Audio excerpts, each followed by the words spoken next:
नमस्कार, आप देख रहे हैं एचएनएन न्यूज और मैं हूं आपके साथ आलोक गौड़। परीक्षा एक छात्र के लिए सिर्फ कुछ घंटों का पेपर नहीं होती, वो होती है वर्षों की मेहनत, माता पिता की उम्मीद और एक बेहतर भविष्य का सपना होता है। लेकिन जब इसी परीक्षा की पारदर्शिता पर सवाल उठने लगे, जब छात्र कहें कि व्यवस्था पर भरोसा नहीं रहा और जब आंदोलन सड़कों से लेकर अनशन तक पहुंच जाए, तो सवाल सिर्फ एक परीक्षा का नहीं रहता। सवाल बन जाता है, क्या देश के युवाओं को अपनी मेहनत के भरोसे नौकरी मिलेगी या फिर उन्हें हर बार आंदोलन का रास्ता चुनना पड़ेगा। आज झारखंड से बिहार तक छात्रों के गुस्से की एक ऐसी तस्वीर सामने आ रही है जिसने सरकारों की परीक्षा लेनी शुरू कर दी है। झारखंड में 16 दिन के आमरण अनशन के बाद छात्र नेता देवेंद्र नाथ महतो ने अनशन तोड़ दिया है। क्यों? क्योंकि सरकार ने जेएसएससी, सीजीएल और परीक्षा रद्द करने के साथ टीडीपीएल से जुड़ी भर्ती परीक्षाओं पर भी बड़ा फैसला लिया है। आपको बता दें, देवेंद्र महतो ने इसे झारखंड की बड़ी जीत बताया, लेकिन कहानी यहीं खत्म नहीं हुई, क्योंकि छात्रों की ओर से अब भी पारदर्शी परिव्यवस्था और सीबीआई जांच जैसी मांगे उठ रही हैं। और दूसरी तरफ तो दर्शकों, मैं आपको बता दूं, दूसरी तरफ बिहार की राजधानी पटना में भी आज से छात्र आंदोलन का नया अध्याय शुरू कर रहे हैं। जी हां, अब बिहार में इसका अध्याय शुरू होने जा रहा है। गर्दनी बाग में TRE-4 शिक्षक भर्ती समेत लंबित भर्ती प्रक्रियाओं को लेकर अभ्यर्थी आमरण अनशन पर बैठे हैं। छात्रों की मांग है, TRE-4 का विज्ञापन जारी करो, और आंदोलनकारियों ने आगे विधानसभा घेराव की चेतावनी भी दी है। तो आज की सबसे बड़ी बहस, झारखंड में छात्रों की आवाज सुनी गई, क्या बिहार भी उसी रास्ते पर जाएगा? ये सबसे बड़ा सवाल। देशवासियों, पहला सवाल मैं अगर बता दूं आपको, पहला सवाल यह है कि सरकारों के लिए सीधा, अगर छात्रों को अपनी मांग मनवाने के लिए आंदोलन करना पड़े, अगर परीक्षा रद्द होने के बाद ही व्यवस्था की कमियां स्वीकार किए जाएं, तो फिर सवाल सरकारों से सीधा होता है, क्या परीक्षा व्यवस्था पहले से पारदर्शी नहीं होनी चाहिए? क्या लाखों युवाओं के भविष्य का फैसला ऐसी व्यवस्था पर छोड़ा जा सकता है जिस पर बार बार सवाल खड़े हो रहे हो? झारखंड में छात्रों का आंदोलन कई दिनों तक चला। देवेंद्र नाथ महतो ने 16 दिन तक अनशन किया और अब सरकार ने जेएसएससी, सीजीएल को रद्द करने का फैसला किया है। सरकार का कदम छात्रों के लिए राहत है, लेकिन बड़ा सवाल यह है, जिस परीक्षा की तैयारी में छात्रों ने महीनों सालों की मेहनत लगाई हो, उसका जिम्मेदार कौन है? तो दूसरा सवाल भी खड़ा होता है। दूसरा सवाल यह है साथियों, देवेंद्र महतो और झारखंड के छात्रों से देवेंद्र महतो ने अनशन खत्म कर दिया है। इसे छात्र आंदोलन की बड़ी सफलता कहा जा रहा है, लेकिन क्या सिर्फ परीक्षा रद्द होना पर्याप्त है? क्योंकि अगर व्यवस्था में खामी थी तो सिर्फ परीक्षा रद्द करने से समस्या खत्म नहीं होगी। समस्या का जो समाधान आप सोच रहे हैं वो नहीं निकलेगा। या फिर जरूरत है ऐसी व्यवस्था की जहां अगली परीक्षा पर किसी छात्र को सड़क पर उतरने की जरूरत ही ना पड़े। यानी सवाल अब सिर्फ जेएसएससी, सीजीएल का नहीं है, पूरे भर्ती सिस्टम के भरोसे का है। अब बिहार की तरफ आइए। बिहार की तरफ अगर मैं बिहार की बात करूं तो बिहार की जो पटना है, पटना में आज से छात्र आंदोलन का नया मोर्चा खुल गया है। देशवासियों, आपको समझा दूं, TRE-4 शिक्षक भर्ती में देरी को लेकर अभ्यर्थियों का गुस्सा फूट पड़ा है, गुस्सा भड़ गया है। गर्दनी बाग धरना स्थल पर आमरण अनशन शुरू किया गया। छात्रों की मांग स्पष्ट है। छात्रों की जो मांग है वो स्पष्ट है, बिल्कुल स्पष्ट। भर्ती प्रक्रिया को आगे बढ़ाया जाए और TRE-4 का विज्ञापन जारी किया जाए। कुछ छात्र संगठनों ने 5 दिन का अल्टीमेटम देते हुए आगे विधानसभा घेराव की चेतावनी भी दी है। तो सवाल यह है, क्या बिहार में भी झारखंड जैसा बड़ा छात्र आंदोलन आकार ले रहा है? अब देखना होगा कि झारखंड में मिली छात्र आंदोलन की जीत क्या बिहार के लिए भी रास्ता बनाएगी, या फिर पटना की सड़कों से उठी आवाज सरकार के दरवाजे तक पहुंचने से पहले ही थम जाएगी। फैसला अब सरकारों को करना है। जी हां, अब फैसला हम और आपको नहीं करना, सरकारों को करना है, क्योंकि युवा इंतजार कर सकता है। जो हमारे देश का युवा है वो इंतजार कर सकता है, लेकिन अनिश्चित काल तक नहीं कर सकता। और इसी पर चर्चा भी करेंगे हम कुछ ही देर में। तो क्या क्योंकि सवाल सीधा सीधा खड़ा होता है। तो क्या देश के छात्रों को अपना हक पाने के लिए सड़क पर उतरना चाहिए? लेकिन कुछ बयान आए हैं, आपको पहले बयान सुनाते हैं, सुनिए। अंततः सबके सहयोग से आज सरकार हमारी बात मानी। अंततः सबके सहयोग से आज सरकार हमारी बात मानी। प्रकाशित रिजल्ट और टीडीपीएल द्वारा जो भी अभ्यर्थी चुने गए हैं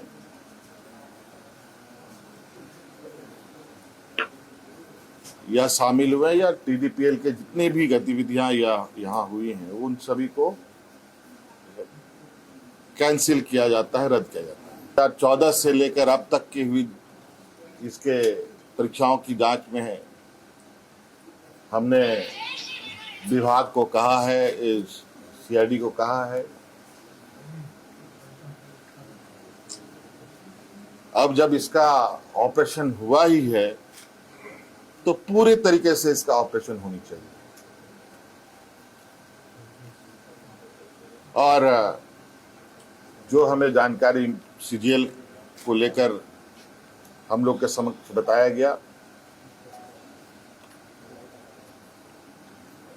और उस तथ्य को समझ के लिए सड़क पर उतरना ही पड़ेगा। इसी सवाल पर आज होगी सबसे बड़ी बहस। हमारे साथ जुड़ रहे हैं कांग्रेस प्रवक्ता आदेश भारद्वाज। आदेश जी, आपका बहुत बहुत स्वागत है। साथ ही हमारे साथ पॉलिटिकल एक्सपर्ट संदीप चौधरी भी हमारे साथ जुड़ रहे हैं। संदीप जी, आपका भी बहुत बहुत स्वागत है। और हमारे साथ छात्र पक्ष की आवाज के तौर पर जुड़ रही हैं सुष्मिता सिन्हा। सुष्मिता जी, आपका भी एचएनएन न्यूज पर बहुत बहुत स्वागत है। आदेश जी, सबसे पहले सवाल मैं आपसे ही करूंगा, सीधा सवाल आपसे है, क्योंकि झारखंड में 16 दिन का अनशन, उसके बाद परीक्षा रद्द, बिहार में छात्र आमरण अनशन पर है। क्या सरकारों को छात्रों की आवाज सुनाई तभी देती है कि जब छात्र सड़क पर उतरता है? आदेश जी। पहले तो सभी छात्रों को बधाई देता हूं कि महात्मा गांधी जी के दिखाए हुए रास्ते पे चल के शांतिपूर्ण ढंग से के साथ हो रहे अन्याय के खिलाफ उन्होंने दिल्ली में भी और अन्य जगहों पे भी इसी तरह से चाहिए। और ये गूंगी और बहरी सरकारों को जागना पड़ेगा। सच्चाई ये है कि पिछले कुछ सालों से एक इस तरह का डिजाइन सेट कर दिया गया भारतीय जनता पार्टी और आरएसएस की तरह कि कोई चीज ईमानदारी से होती नहीं जो है। तो ये जो पूरा मैकेनिज्म है जिसके लिए राहुल गांधी जी ने कोटा में भी चिंता जाहिर की, इलाहाबाद में की और बाकी जगहों पे की, और छात्रों की गूंज के नाम से जो कार्यक्रम उन्होंने किया, तो इन तमाम पहलुओं को इसमें बारीकी से सरकार को सोचने पे मजबूर होना पड़ेगा।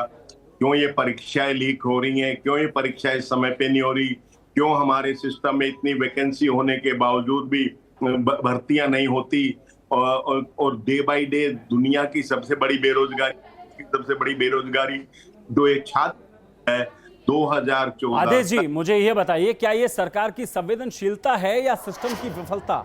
आप क्या देखते हैं इसको? इस तरह से डिजाइन कर दिया गया था कि कोई सहज से इस ठीक कर नहीं सकता। मुझको बहुत कम मिल रही है, थोड़ा। आरएसएस का मॉडल पूरे देश में चालू हो गया है। जो बनाया ये डिजाइन बनाया हुआ है, हर जगह उन्होंने यही कर दिया कि छात्रों को कुछ मिलेगा ही नहीं। बस जो जिस तरह से पीएम केयर फंड में डिजाइन किया कि कोरोना में जब घर घर में लोगों की मृत्यु हो रही थी और पैसा होने के बावजूद भी लोग अपने लोगों को नहीं बचा पा रहे थे, तमाम लोगों ने, सरकारी कर्मचारियों ने चपरासी से लेके और कैबिनेट सेक्रेटरी तक ने उसमें पैसा दिया।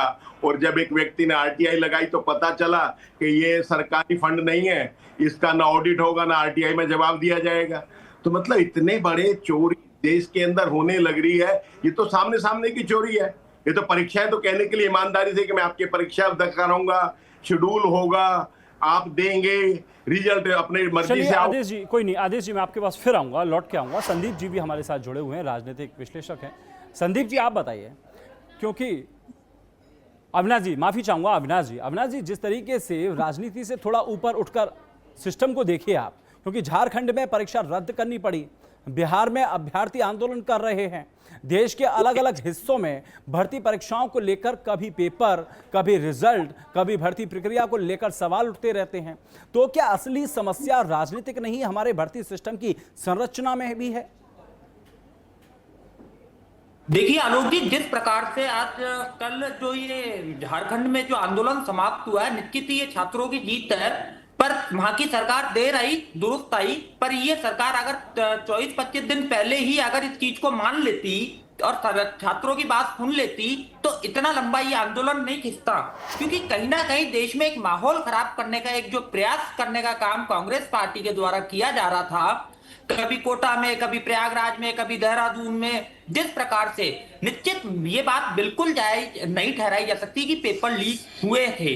ये बिल्कुल गलत था, छात्रों के साथ ये उनके हितों के साथ कुठाराघात था। एक युवा जो इतनी मेहनत करता है, तैयारी करता है, कोचिंग जाता है, घर सेल्फ स्टडी करता है और उसके बाद जब वो परीक्षा देता है तो उसको पता लगता है कि वो पर्चा लीक हो गया, तो उसके दिल पर क्या बीतती है, उसका कैरियर पर क्या बीतती है।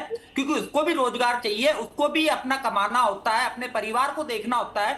तो जिस प्रकार से जो ये कांग्रेस की राजनीतिकरण जो कांग्रेस करती आई है, आप देखिए आलोक जी, जिस प्रकार से दिल्ली के जंतर मंतर पर जो प्रोटेस्ट हुआ था, उस प्रोटेस्ट की आड़ में कुछ असामाजिक तत्वों ने उसको पूरा हाईजैक किया हुआ था। मैं छात्रों के विरोध के खिलाफ नहीं हूं, मैं खुद भी छात्र राजनीति से आया हुआ हूं, मैंने भी छात्र राजनीति करी है अपने कॉलेज के जमाने में। और छात्र राजनीति एक पहली पाठशाला होती है राजनीति में कदम रखने के लिए। तो कहीं ना कहीं जिस प्रकार से आज देश में जो माहौल एक क्रिएट करने का प्रयास किया जा रहा है अपोजिशन के द्वारा, अपोजिशन पार्टियों के द्वारा, तो निश्चित ही इसको किसी भी प्रकार से जायज नहीं ठहराया जा सकता। नीट का पेपर जो लीक हुआ था उस पर तत्काल कार्रवाई करते हुए जिम्मेदार अधिकारियों पे कार्रवाई हुई और तत्काल प्रभाव से नीट का पेपर भी दोबारा ऑर्गेनाइज करवाया गया।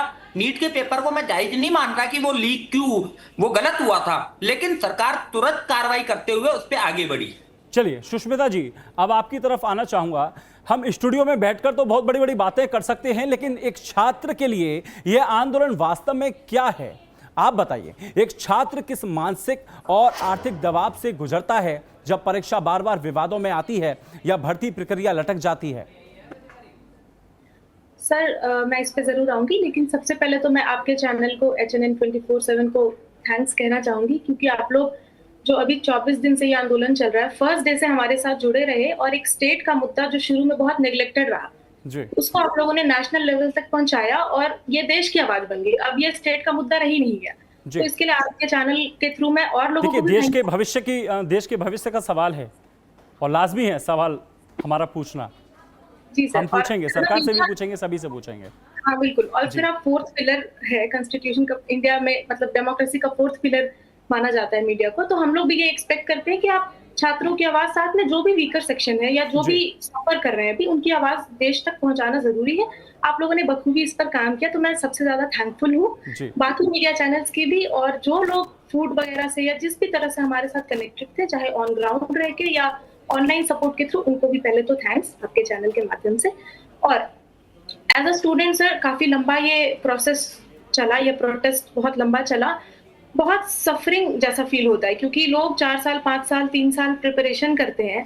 ये जो CGL का मुद्दा था ये कैंसिल हुआ, इसके लिए सरकार को भी धन्यवाद, लेकिन काफी लंबा समय ले लिया इन्होंने, जिससे जो स्टूडेंट्स को लाइब्रेरी में होना चाहिए था, 8 घंटे 9 घंटे हम लोग पढ़ाई करते हैं, जो 24 दिन से प्रोटेस्ट साइट पे बैठे हैं, बारिश धूप सब कुछ झेल के, हर तरह की प्रॉब्लम हुई, बहुत लोग हॉस्पिटल्स में रहे, तो ये मेंटल फिजिकल दोनों हैरेसमेंट जैसा फील होता है। लेकिन ये वो कहते हैं ना कि अंत भला तो सब भला, तो अभी हम लोग काफी खुश हैं क्योंकि आखिर सरकार ने हमारी डिमांड्स मानी है, ऑलमोस्ट सारी डिमांड्स मान ली है। खुशी की लहर है, खुशी का माहौल उत्पन्न हो गया है। हाँ बिल्कुल बिल्कुल, कल मैं गई थी रात में। बहुत बहुत बधाई हो। और सुष्मिता जी, आप ये बताइए, जिस तरीके से अब आपकी मांग तो पूरी होगी, लेकिन छात्रों की सबसे बड़ी मांग क्या है? क्योंकि सिर्फ परीक्षा कराना है या फिर ऐसी व्यवस्था बनाना जिसमें छात्रों को सिस्टम पर भरोसा हो? आपको नहीं लगता? यही सबसे बड़ी डिमांड है अभी प्रेजेंट कंटेक्स्ट में। तो हमारी ये डिमांड थी कि CGL JPSC और जो भी एग्जाम्स TDPL द्वारा कंडक्ट कराए गए उन सबको कैंसिल किया जाए, क्योंकि TDPL का जो मैनेजर था वो खुद ही करप्ट है। न्यूज में आया, पेपर में हम लोगों ने देखा, रिपोर्ट्स में भी आया कि सब कुछ करप्शन चल रहा था। तो फिलहाल के लिए तो हमारी नीड्स फुलफिल कर दी गई है, लेकिन लॉन्ग टर्म में भी हम लोग सिर्फ हमारे लिए नहीं, आगे भी जो लोग पढ़ेंगे 5 साल 6 साल बाद भी तो लोग एग्जाम्स की प्रिपरेशन करेंगे ना। तो हम लोग ये एक्सपेक्ट करेंगे कि पूरा सिस्टम में रिफॉर्म होना चाहिए, क्योंकि जनवरी में जैसे सीजन की परीक्षा हुई, एग्जाम देकर हम लोग घर पहुंचे भी नहीं थे, क्वेश्चन पेपर सबके फोन में आया हुआ था, पेपर लीक हो गया। दोबारा जब एग्जाम हुए तो करप्शन के चार्जेस लगे और बहुत लोग अभी जेल में हैं, बहुत कुछ हुआ। पूरा मतलब 130 क्वेश्चन, 150 में 130 क्वेश्चन अगर लीक है तो ये तो किसी भी एंगल से सही नहीं था ना, फेयर नहीं था। तो हम लोग गवर्नमेंट से यही डिमांड करेंगे कि आप पूरा सिस्टम में रिफॉर्म कीजिए, बाद में ये ना हो कि बच्चों को फिर से रोड पे आना पड़े। जैसे झारखंड में जनरली ये देखा जाता है कि एग्जाम कैलेंडर के लिए भी हमें प्रोटेस्ट करना पड़ता है, उस कैलेंडर को फॉलो करवाने के लिए भी करना पड़ता है, एग्जाम होते नहीं है उसके लिए करना पड़ता है, रिजल्ट नहीं आते हैं करना पड़ता है। तो इस पूरे सिस्टम को रिफॉर्म करें, मैं ये रिक्वेस्ट करना चाहूंगी, क्योंकि देश का भविष्य हम ही लोग हैं। आप अगर एग्जाम ही सही से नहीं लेंगे तो कैसे, मतलब क्या एक्सपेक्ट कर सकते हैं फिर। बिल्कुल। आदेश जी, आप बताइए। आदेश जी, एक तरफ छात्र कह रहे हैं कि उनकी मेहनत और समय बर्बाद हो रहा है, दूसरी तरफ सरकारें कहती हैं कि प्रक्रिया नियमों के मुताबिक चलती है, लेकिन सवाल यह है कि नियम अगर छात्र के भविष्य को ही अनिश्चित कर दें तो क्या नियमों में बदलाव नहीं होना चाहिए? होना चाहिए, क्यों नहीं? मैं तो पहले ही कह रहा हूँ कि पूरे को ओवरऑल करना पड़ेगा। देखिए, एक बात आलोक जी बड़ी स्पष्ट है कि बच्चों को छोड़ के कोई भी व्यक्ति इसमें दोषी हो सकता है। ये तो बेचारे सफरर हैं जिन्होंने सिस्टम को बनाया है, कहीं ना कहीं कौन कौन उसमें दोषी है, इसी के साथ कोई रत्ती भर हमदर्दी नहीं होनी चाहिए। पूरे सिस्टम को ठीक करना चाहिए। और हमारे साथ हमारी छात्र बैठी हैं, मैं इनको बधाई भी देता हूं और ये भी जरूर कहता हूं कि हमें कैलेंडर भी जारी करना पड़ेगा कि कब कब कौन सी परीक्षा होगी, कितनी भर्ती आएंगी, और जितनी रिक्त पोस्ट हैं सबको भरना पड़ेगा। जो है हमने नियम बना दिया पीछे भारत सरकार ने कि जो पोस्ट 3 साल से खाली है उस पोस्ट को ही खत्म कर देंगे। ये कोई तरीका, मतलब आपका फेलियर है कि आप लोगों को ला नहीं पा रहे। बच्चे योग्य हैं, सरकार ने एक समय पे, सभी सरकारें कहती रही हैं, ऐसा नहीं होगा हमारे से गलती नहीं होगी, लेकिन नीति होनी चाहिए। तो सरकार ने कहा था, आदरणीय मोदी साहब ने कहा था कि योग्यता के आधार पे नौकरी देंगे। हर बच्चा धक्के खा रहा है, क्या मैकेनिज्म बना दिया? तो मेरा ये सभी सरकार से और को सबक आ गया है। आज हर चीज के लिए सरकारों को सबक आ गया। ये जैन जी वो ताकत है, ये जैन और भी बड़ी ताकत हो जाएंगे जो जिनके स्कूलों में ना टॉयलेट मिल रहे हैं, ना टीचर मिल रहे, तो किताब नहीं मिल रहा। मतलब किस तरह का मॉडल हमने बना दिया है। तो रियली मैं तो इसके लिए गिल्टी महसूस करता हूँ। ये हम सबके लिए शर्म की बात है कि हम भी इन स्कूलों से बाहर निकले हैं, लेकिन इतनी दिक्कतें नहीं थी। डे बाई डे कुछ ना जी। आदेश जी, चलिए मैं अविनाश जी के पास जाऊंगा, होगी, लेकिन जो बात करते हैं आऊंगा लौट के आपके पास। आदेश जी, आपके पास आता हूं फिर से, अविनाश जी के पास जाऊंगा। अविनाश जी, आपको क्या लगता है, क्या लगता है कि आने वाले समय में छात्र आंदोलन चुनावी राजनीति को भी प्रभावित कर सकते हैं? क्योंकि लाखों प्रतियोगी छात्र आज सिर्फ अपने लिए नहीं, अपने जैसे लाखों युवाओं के लिए आवाज उठा रहे हैं। देखिए आलोक जी, निश्चित तौर पर भारत में आज जो युवा आबादी है वो बहुत ज्यादा है और ये युवा ही देश का भविष्य है। जिस प्रकार से माननीय प्रधानमंत्री जी भी इस बात को कह चुके हैं, निश्चित ही जो सिस्टम में खामियां रही, जो 60-65 सालों से जो ये होता रहा था, अब जाके कुछ कुछ इसको ठीक करने का काम किया गया। और मैं भी इस बात का पक्षधर हूं कि युवाओं के लिए, उनके भविष्य के लिए सरकारों को आगे आना चाहिए, उनके लिए कैलेंडर जारी करना चाहिए, उनकी निष्पक्षता से परीक्षा पास अटेम्प्ट करानी चाहिए। लेकिन ये सारी चर्चाएं कहाँ होंगी आदेश जी? ये सदन में होगी। सदन ये चलने नहीं देते, युवाओं की बात ये सदन में करते नहीं है। हर चीज में इनको छात्रों में भी राजनीति नजर आती है। तो इस प्रकार की मानसिकता को भी फिर छोड़ना होगा। दोनों चीजें एक साथ नहीं चल सकती। या तो आप युवाओं के साथ आइए, युवाओं के भविष्य की बात करिए, युवाओं के लिए आप बोलिए। देखिए, कहीं ना कहीं पूरा मानसून सत्र चला गया, सदन को एक बार भी चलने के लिए ठीक से नहीं दिया। कुछ मांगे मान ली तो दूसरी मांगे ले आते हैं, कभी तीसरी कभी चौथी। ये युवाओं को भी भटकाने का और उनको जिस तरीके से मिसगाइड करने का काम जो किया जाता है ना आदित्य जी। चलिए अंतिम सवाल एक मैं करूंगा सुष्मिता जी से। बिल्कुल आता हूं। अंतिम सवाल एक मेरा है सुष्मिता जी से। अगर सरकार आज आपके सामने आकर बैठे और बोले, सिर्फ एक सवाल पूछे, ये छात्रों की सबसे पहली और सबसे जरूरी मांग क्या है, तो क्या आप क्या कहेंगी? सर, मैं ये 2019 में जब सरकार बनी यहाँ पे जेएमएम की, तो सर ने प्रॉमिस किया था कि 5 लाख सरकारी नौकरियां आएगी। तो अनएम्प्लॉयमेंट एक बहुत बड़ा इशू है, जो अभी तक 5 लाख वाला तो नहीं हो पाया फुलफिल, और जो कुछ एग्जाम्स हुए भी वो सब अब जांच के दायरे में आ गए। मैक्सिमम तो कैंसिल ही होने वाले हैं, विच इज गुड, क्योंकि काफी करप्शन था। तो मैं यही कहना चाहूंगी कि आप थोड़ा एम्प्लॉयमेंट के टूवर्ड्स ध्यान दीजिए, फेयर एग्जाम्स कंडक्ट कीजिए, फेयर अपॉर्चुनिटी बच्चों को मिले। इस सिस्टम में धांधली ना हो, कहीं भी ना हो, लेकिन पूरा एजुकेशन फ्रीडमता के साथ ये कार्य मतलब हो, जो भी परीक्षा हो बहुत स्वतंत्रता के साथ होना चाहिए, जो भी पेपर्स वगैरह हो। बिल्कुल सर, बिल्कुल। चलिए, हम लोग आप- को एज ए स्टूडेंट मैं यही एक्सपेक्ट करती हूँ। बिल्कुल। चलिए, आदेश भारद्वाज जी, संदीप चौधरी जी और सुष्मिता सिन्हा जी, आप तीनों का बहुत बहुत धन्यवाद, आप हमारे साथ जुड़े। आपने छात्र आंदोलन, परीक्षा व्यवस्था और सरकार की जवाबदेही से जुड़े बेहद अहम सवालों पर अपनी बातें रखी। तो झारखंड में 16 दिन का अनशन खत्म हुआ, एक बड़ा फैसला सामने आया, लेकिन सवाल अभी खत्म नहीं हुआ है। बिहार में छात्र आंदोलन अनशन पर बैठे हैं और उनकी मांग है भर्ती प्रक्रिया आगे बढ़े, भविष्य स्पष्ट हो, क्योंकि छात्र सिर्फ नौकरी नहीं मांग रहा, वो मांग रहा है एक निष्पक्ष मौका। वो चाहता है कि उसकी मेहनत का फैसला किसी विवाद से नहीं, उसकी योग्यता से हो। सरकारें आती हैं, सरकारें जाती हैं, लेकिन प्रतियोगी छात्र की उम्र, उसका समय और उसके परिवार की उम्मीद वापस नहीं आती। इसलिए सवाल बहुत सीधा है, क्या सरकारें छात्रों को आंदोलन से पहले सुनेंगी या फिर हर परीक्षा से पहले छात्रों को एक और परीक्षा देनी होगी, सड़क पर उतरने की परीक्षा? इसी सवाल के साथ आज की बहस में इतना ही। नमस्कार।